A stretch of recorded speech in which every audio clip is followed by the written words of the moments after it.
The council chamber fell silent as Elira stepped through the massive doors, her environmental suit scorched and torn.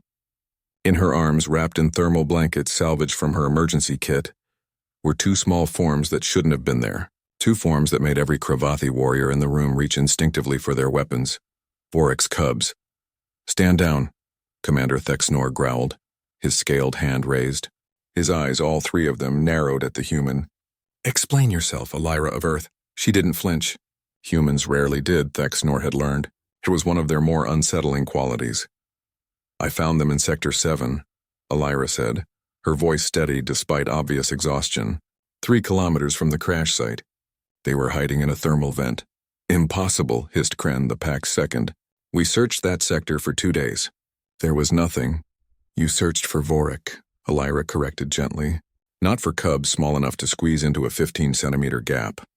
The smaller cub, Thexnor recognized her as Saria, barely 6 months old, made a soft chirping sound and nuzzled against Elira's chest.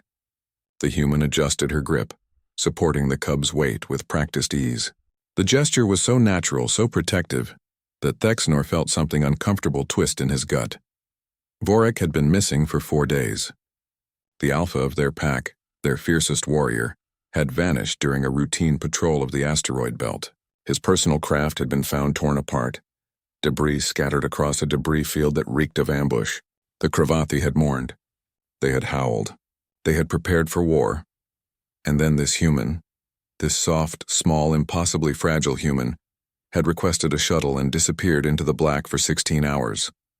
"Where is Vorac?" Thexnor asked, though he already knew the answer from the sorrow in her eyes.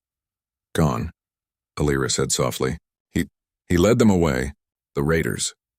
I found his emergency beacon about 40 kilometers from the cub's hiding spot. He activated it on a dead moon, drew the raiders there, bought his cubs time." She paused, swallowing hard. "I found what was left." "I'm sorry," the chamber erupted. Roars of grief and rage echoed off the metal walls. Warriors slammed their fists against their chests, the traditional Cravathi salute to a fallen pack member. Some called for blood. Others simply howled their pain to the cold stars. Through it all, Elira stood motionless, protecting the cubs in her arms from the chaos around her. It was young Kren who finally voiced what they were all thinking. "Why?" he snarled, stalking toward the human. "Why would you risk yourself for our young? You are not pack. You are not even Cravathi." For the first time, anger flashed in Elira's eyes. "Because they're children," she said, her voice sharp as a blade. "Because I heard them crying in the dark and I couldn't—" She stopped, her jaw clenched. "On Earth, we have a saying, it takes a village to raise a child. Where I come from, every adult has a responsibility to every child. Not just their own, all of them. A foolish philosophy," Kren spat, "one that will get your species killed." "Maybe," Elira agreed. "But we're still here, aren't we? Still standing after ice ages and plagues and wars that should have ended us. You want to know why?" She looked at each of them in turn, her gaze unflinching. "Because when things get dark, when survival seems impossible, humans don't abandon our young. We carry them. We hide them. We die for them if we must. And we sure as hell don't leave them crying in the dark." The larger cub, Vorac's son Dax, stirred in her arms, his small claws catching on her suit. Without thinking, Elira shifted him to a more comfortable position, humming something low and rhythmic. A human lullaby, Thexnor realized. She was singing to Cravathi cubs. The thermal vent was 80 degrees below freezing, she continued quietly. "I found Dax trying to keep his sister warm. He was barely conscious when I got there." Another hour and... She didn't finish the sentence. She didn't need to. Thexnor approached slowly, careful not to startle the cubs. Up close, he could see the full extent of what Elira had endured. Frostbite darkened her fingertips where her suit had failed. A deep gash ran across her shoulder, poorly sealed with emergency foam. She was hypothermic, exhausted, and running on nothing but stubbornness. "You went into Sector 7 alone," he said. "Into radiation fields that would have killed most species. Through debris fields and dead space. For cubs that are not yours." "Commander," Elira said, meeting his eyes. "In 16 hours, I covered more ground than your entire search party did in 2 days. You know why? Because I wasn't searching for a warrior. I was searching for scared children who needed their parent. I thought like a parent, not a soldier. She took a breath. And because humans are stubborn, irrational, and apparently very bad at self-preservation when kids are involved. It's a species-wide defect. Despite everything, Thexnor felt his mandibles twitch in what might have been a smile. A defect. A feature, then, Elira amended. Look, Commander, I know I overstepped.